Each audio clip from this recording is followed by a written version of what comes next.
Okay, so we're back for part two of our introductory lecture on what is economics. And I believe we left off on entrepreneurs and factors of production. We cut ourselves off there. And so now we're ready for opportunity costs.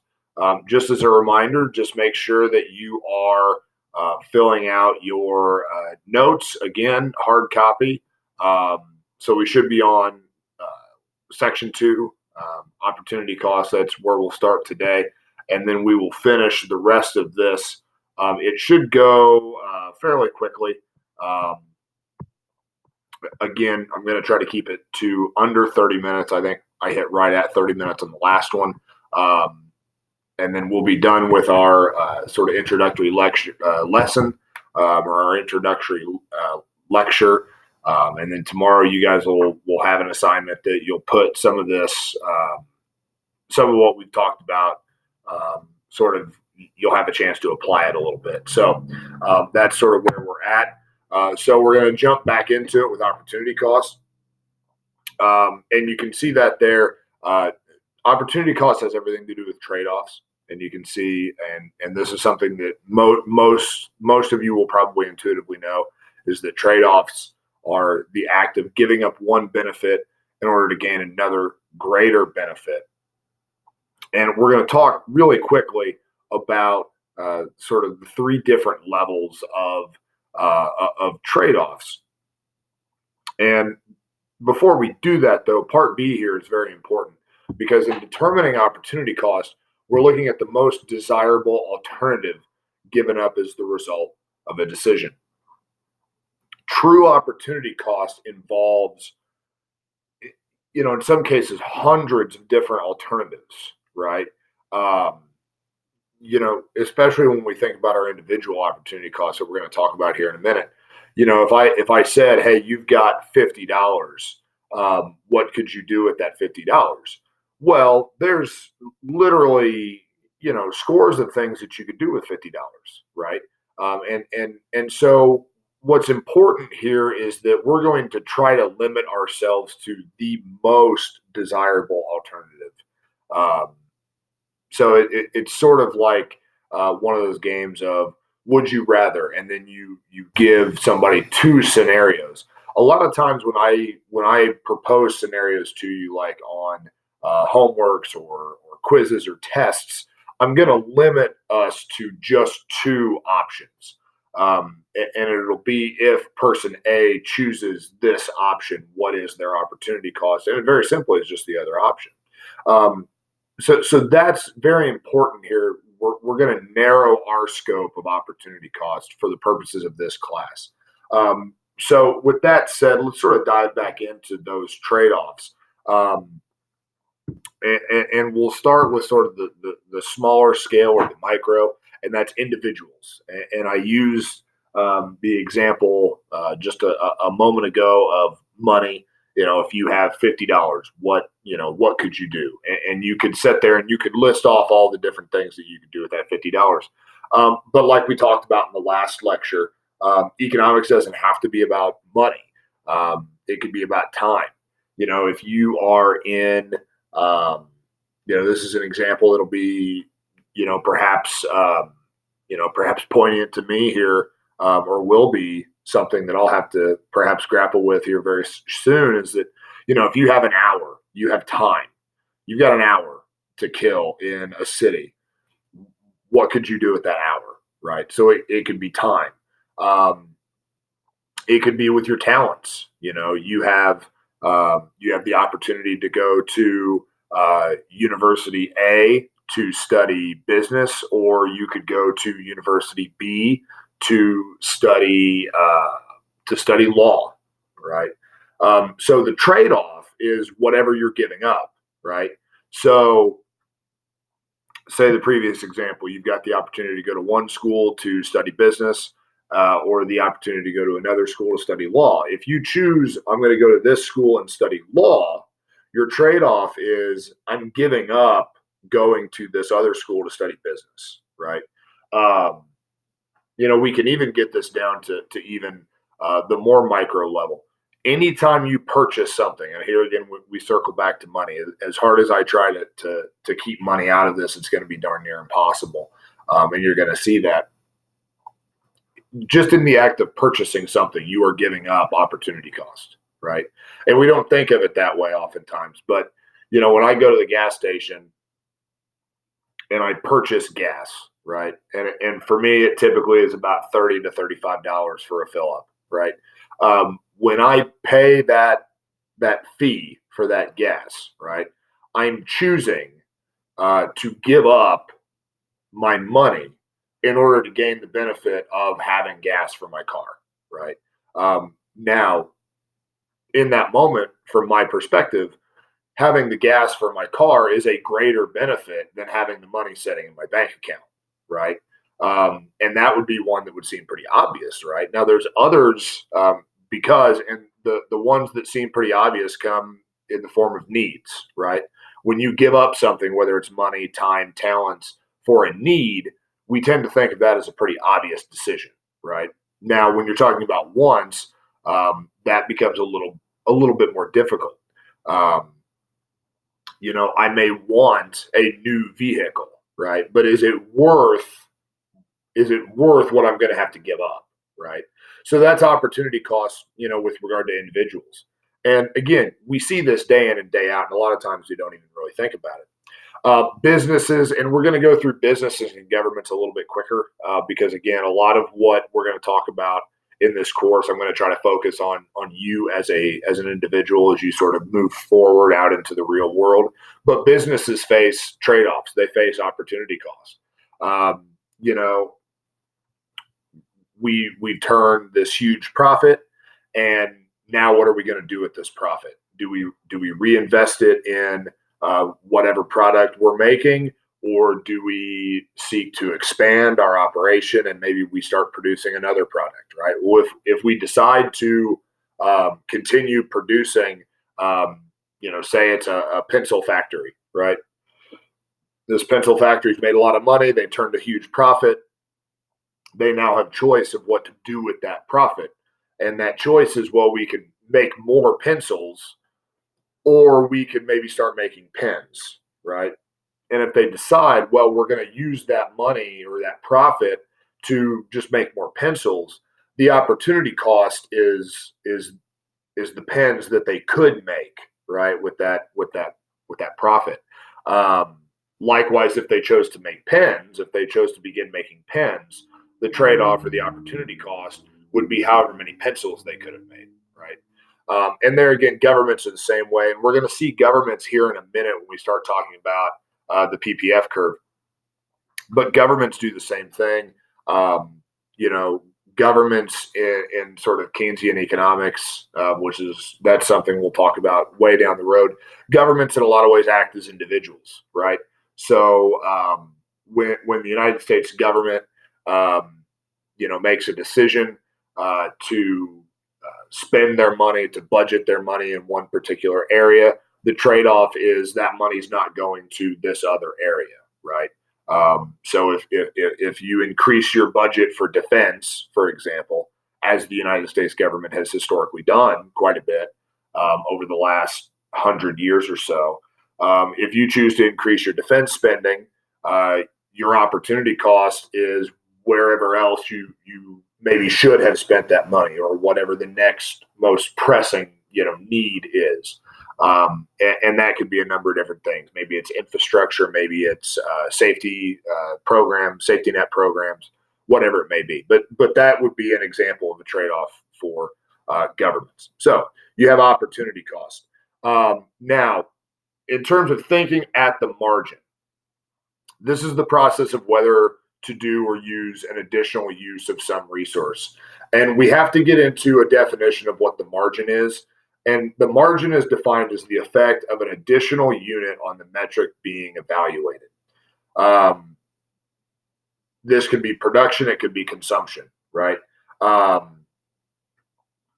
what happens then, and I'm just going to kind of go through all of this, and then we'll sort of talk through what it all means, because it all ties together.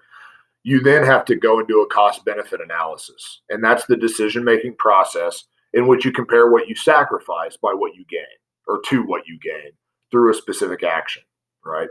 Then you have marginal cost and marginal benefit. Marginal cost is the cost of adding an additional unit. Marginal benefit is the extra benefit of adding an additional unit. Now, this all probably sounds complicated to some of you. It's really not. And again, these are things that that we're used to. That we make these decisions probably on a daily basis and don't even think about it. So when you go into sort of the margin, when you're thinking on the margin, what is the effect? And I'll just use one that, I know this was a struggle for me when I was in college. And if it wasn't a struggle for me, it was certainly a struggle for some of my buddies who were more involved in playing video games. But video games were, popular when I was in school. I'm sure they're still popular today. You could think on the margin of, okay, what is going to be the effect if I sit down with my buddies and play one more game of whatever it is? For us, on the floor that I lived on, it was a game called Halo. I think it's still out there today. But long story short, a bunch of different guys had individual Xboxes that, were linked to the network. And so you'd have, 20, 30 guys playing a game of Halo, right?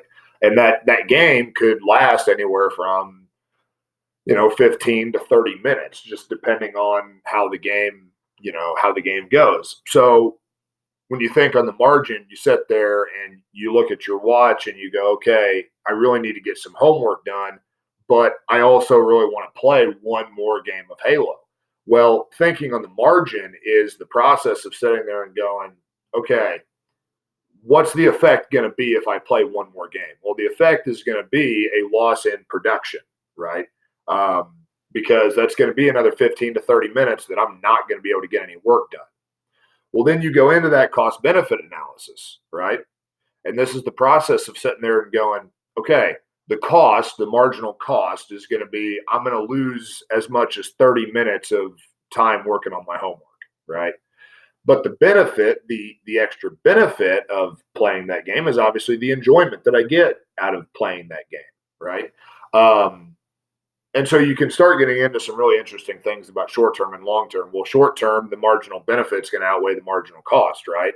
I would, as a freshman in college, I'd much rather be playing Halo with my buddies than I'd rather be sitting down and writing a paper, right?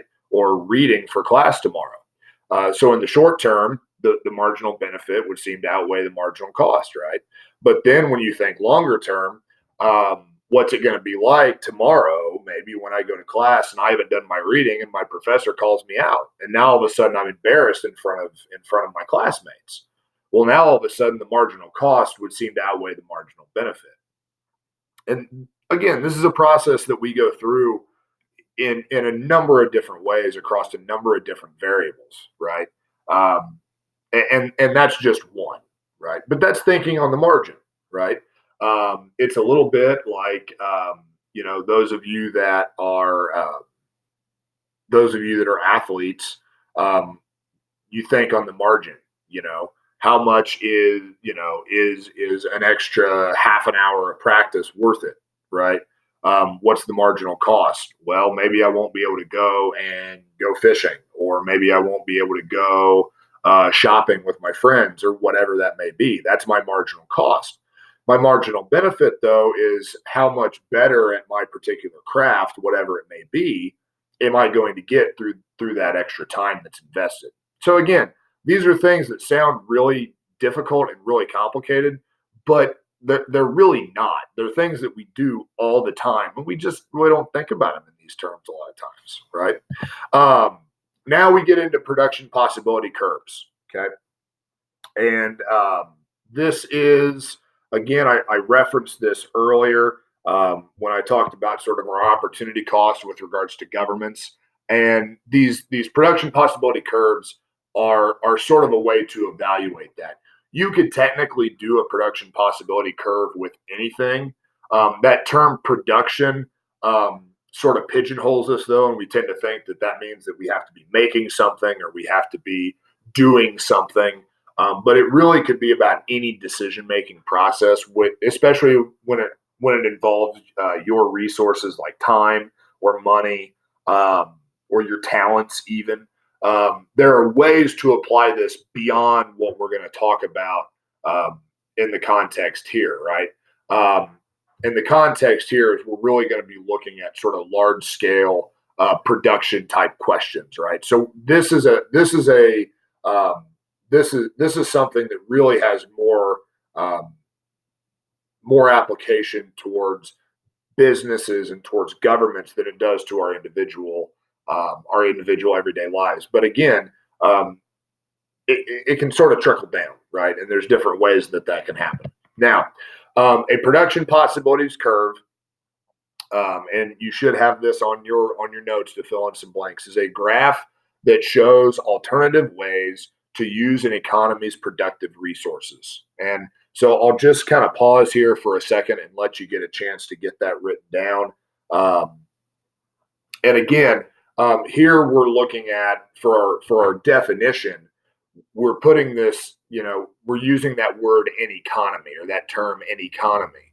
Um, but if you go back to what we talked about earlier in this lecture, but then also in the last lecture, an economy can be a government, it could be a business's economy, it could be that individual's economy. And what are your productive resources? Well, in the scale of like a government, you're talking about your scarce and natural resources. Um, for a business, you're talking about your financial capital. You're talking about whatever resources you may have access to. And from a personal perspective, you're talking about, again, maybe your money, but also your time, um, your skills, all those sorts of things. So the definition that we're looking at here, again, just to emphasize, we're sort of looking at a grander scale, almost like a government, a country, quote unquote. But you could do these for an individual business. You could do these for an individual person, right? We're going to though look at a country, right? Now I have this example. You should, I believe, and I'm not going to go back to the other day. I had the capability to be looking at your guys' notes while I was recording this. I don't have that capability right now. Excuse me. But right now, what you need to do is there should be a blank graph. You should have, and this is the math portion, right? There is going to be some math in this course. Trust me, if it's math that I can handle, it's math that you can handle. That's sort of the encouragement that I give every year. So you should have the x-axis, which is the horizontal axis, the one that here is labeled aluminum cans, or that has the little dot that has a D above it. And then you should have a blank y-axis, which is the vertical or the up and down axis that here is labeled paper clips, and that has the little dot with the letter B next to it. What you need to do is sort of draw the rest of this on that blank graph. Now, a couple of things when we do graphs in here. First of all, we always want to make sure and label everything. Now, there's one particular label in here that I have left off, and that's because I want to give you the opportunity to have a little bit of, I don't want to say vagaries. One, because I don't think that's a word, but secondly, I want you to kind of have a little bit of ownership of this. You would need to, for this example, give this graph a label in terms of a country, right? When we talk PPF curves, which this is what these are called, when we talk PPF curves, we will almost always be talking about countries in here. So you can label this with whatever country you want. Could be the United States, could be Great Britain. The go-to example that I will go to when I join you guys again is Djibouti. Why? Because it's just a fun country to say, the name to say. Plus, my wife actually was listening to a podcast where just today, where they were talking about, I believe it was somebody who had fled to Djibouti from another country. So again, it doesn't really matter what country you use to label it, and you would want to put that label up above the graph. You then also want to make sure that the labels that I have on here, make sure that you have those exact. So the paper clips are on the y-axis. Aluminum cans are on the x-axis. And then you want to label those five. One, you want to draw the curve, and you with a PPF curve, and this is very important, and you might want to write this out to the side because this has stuck with me ever since my high school economics class. Um, the PPF curve is bowed out. I'll say that again. The PPF curve is bowed out. If I ever ask you to draw a PPF curve, it'll look like this. It'll be bowed out away from the origin. And the origin, for those of you that maybe don't remember, is where the X and the Y axis meet. That's the origin. And the PPF curve is always bowed out and away from that.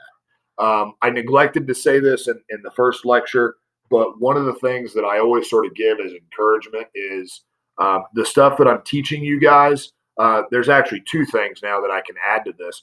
One is that when I was in high school, I didn't understand any of this. I still got an A in the course, but I went into college not really understanding supply and demand. Like none of it made any sense to me. And I think a lot of that had to do with my teacher that I had. He's a great guy. I loved him to death. But economics wasn't really his strong suit, right? Now, that being said, I took that experience and I had my fair share of embarrassment in college because I didn't understand this stuff. I've taken that experience and I've kind of made it my mission to where two things are true. One, if your plans do not include college, which is absolutely fine, I want you to have a basic understanding of economics in your personal life and how it affects you and your pocketbook moving forward. That's goal number one. But goal number two is that for those of you that are going to seek to go on for and study either at the associate degree level, the bachelor's degree level, or beyond, whatever it may be, I want you to be able to understand this and have a basic grasp of it so that when you go off to college and you take an economics class, you're not like me and sort of fumbling around and not understanding why supply and demand are the way that they are. And the second piece of encouragement that I would give those of you who are seeking to go into college is that I spoke with a couple of students that graduated last year. And they said, hey, we're taking an economics class right now at Purdue, and the professor teaches the class exactly the way you teach it, like right down to the graphs and everything in between. So that's sort of my mission here is to help you guys, right? So these little things that I'm helping you through, I know they may seem tedious, but believe me, they're going to pay off in the long run, regardless of the path that you choose moving forward, right? So that should be enough time for you to get that written down. Now, this last slide that I have to go over, I'm going to kind of bounce back and forth a little bit between the two, just because I couldn't get the picture sized right to where you can actually read it. But please make sure that you have this recorded in your notes properly so that you sort of understand what we're doing moving forward. So a couple of things before we move on, though. First of all, points B and points D. Those are pretty easy points to understand. So if this is a country, whatever country you chose to label this as, and they have two options of what to produce with their resources, right? Only two. And again, this is one of those things where we're simplifying things down so that we can understand the concepts. There are two options that I have given them are either paper clips or aluminum cans, right? Now, the way that you want to read this graph is this. At point B, if a country's economy is producing at point B, what that means is that they are producing all the paper clips that they can produce, and they are producing no aluminum cans, right? Now, you'll notice that we don't really have numbers on here, and that's because the numbers at this point really are not important, right? When the numbers become important, we'll add the numbers in. But right now, they're not really that important. So right now, if a country's economy is operating at point B, that means that they are maximizing, we use that word a lot, they're maximizing all of their resources to produce as many paper clips as they can, and that means that they are producing no aluminum cans, right?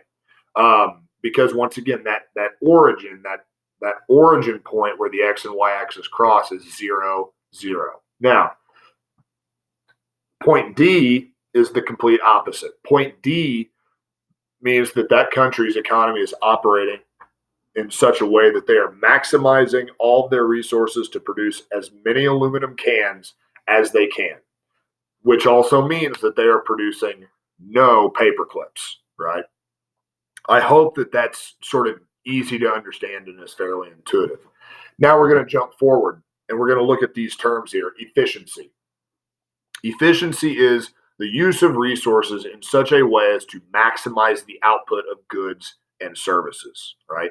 Efficiency is the use of resources in such a way as to maximize the output of goods and services. So I'm going to go back really quick to this chart. B and D, we're maximizing, right? We are using maximum efficiency. We are operating at efficiency. Any of those statements would be true, right? Now, at the same token, any point along that curve represents maximum efficiency, right? So like at point C, okay, there we're producing paper clips and aluminum cans, right? And we're producing, if you were to draw, dashes and those sorts of things and look, we're actually at point C producing about the same amount of paper clips as aluminum cans, right? Now, again, does that really matter? For the purposes of just sort of the basic understandings of this curve, no, it doesn't really matter. All you would need to know is this. I could put that point C anywhere along that curve, and that means that we are operating at efficiency, right? We are maximizing our output, okay? So B, C, and D are all along the same curve, which is that PPF curve, which that is sort of the sweet spot. That means that you are producing, in this case, a country. But if you were to do this with, say a place of business, if you're operating on that curve, you are in the sweet spot where you're maximizing your efficiency. You may be making more paper clips than you are aluminum cans or vice versa, but you're operating at efficiency. Now, underutilization. Underutilization is the use of fewer resources than an economy is capable of using. So underutilization is the use of fewer resources than an economy is capable of using, which again, here we are looking at sort of a country's economy, a large scale economy, right? So where's the point of underutilization here?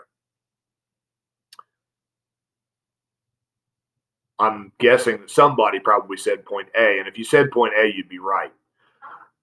If an economy found itself producing at point A, that means that they're in underutilization. They are not being efficient. They are not maximizing their output, right? That means that something needs to change, right? Either that or their economy is going to suffer. Or if we were to take this and put it in a business context, an individual business context, means that their business would be failing, right? So point A is that point of underutilization. Okay. Now we get into growth. Okay.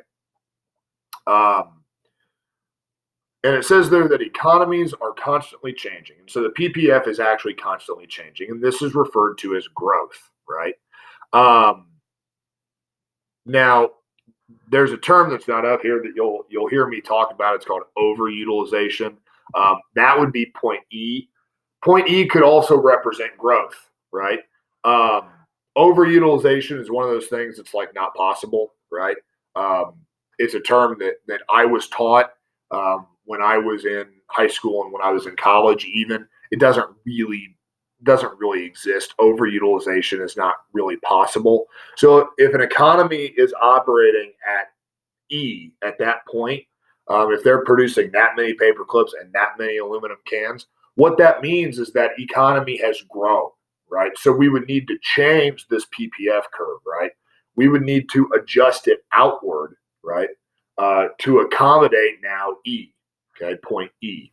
So point E, you want to write this down. And this is a change from the way that I've taught this before. Point E represents growth, right? So B, C, and D represent efficiency. Point A represents underutilization. And point E represents growth. We need to move that PPF curve, right? Okay. The last one there, and I'm getting close to where I need to wrap things up. Point 4, which is the last one, is the law of increasing costs. And this is a big one in terms of the length of the definition. But this is the economic principle which states that as production shifts from making one good or service to another, more and more resources are needed to increase production of the second good or service. I'm going to say that one more time, and then we're going to go back to the graph and before we finish up. The law of increasing costs is the economic principle which states that as production shifts from making one good or service to another, more and more resources are needed to increase production of the second good or service. Now, if the substitute needs to pause that so that you can get that written down, because that is a pretty lengthy one. It's probably the longest one we have on here. That would be okay. But once you've got that written down, we're going to go back to the graph one more time. The law of increasing cost. What this means is this. The economy starts at point B. They're producing all paper clips. And over time, the country, the economy, whatever, however you want to phrase it, they decide maybe we should start producing aluminum cans. What that law of increasing cost means is that if they want to start moving along that curve, and you want to think about if I were to have my stick up there and I were pointing at point B, if they want to start moving along that PPF curve towards point C, we're maybe not there yet, but we're moving away from point B and down to point C. For every aluminum can that we're wanting to produce, we need more and more resources. Now, again, that's kind of a common sense thing, right? You wouldn't want to move away from point B unless you had the resources to do so, right? So again, a lot of these definitions are things that really, when you think about them, are kind of things that you intuitively would know, right? So that's another one of those things. And the same thing would be true with aluminum cans. If we started out producing just aluminum cans and we wanted to start producing paper clips and we start moving from D up towards C on that curve, we're going to need more and more resources, right? And if we can't get those resources, we should probably stay at whatever our starting point was, right? And the same thing could be said for growth. Obviously, if we wanted to move from anywhere on that PPF curve out to point E, if we wanted to show growth, well, the only way that we're going to be able to show growth is if we have more resources, right? Whatever those resources may be. All right. Now, again, I'm a little bit over on the amount of time that I wanted to spend. So you should, at this point, now that you've paid attention to these two lectures, you've written all these notes, the sub will go around, they'll check, and again, give you that same sort of score for participation that you've been paying attention. You should have all of these filled in. And looking at it now, I think we've covered everything that we needed to cover. So tomorrow you will have an assignment. Now the assignment will be on, it'll be posted on Google Classroom. You will be expected to turn it in digitally. You will not, to my memory, you will not have to draw anything. I don't think I ever make you guys draw anything on the computer because it's something that I struggle with. Some of you may know how to do it better than I do. But I typically will not make you draw anything. But it'll be something that you can use your notes that you have here to complete that assignment. That assignment will be due at the end of the period on Monday. So when you come into class on Monday, there will be an assignment in Google Classroom. You'll be able to use your notes, again, these hard copy notes to complete that assignment. Make sure you turn that in before the end of the hour. And then hopefully, cross your fingers, by Tuesday, I will be back with you in person and we won't have to work together through this video format. So with that, Sub will now go around and check your notes, and hopefully I will see you guys on Tuesday.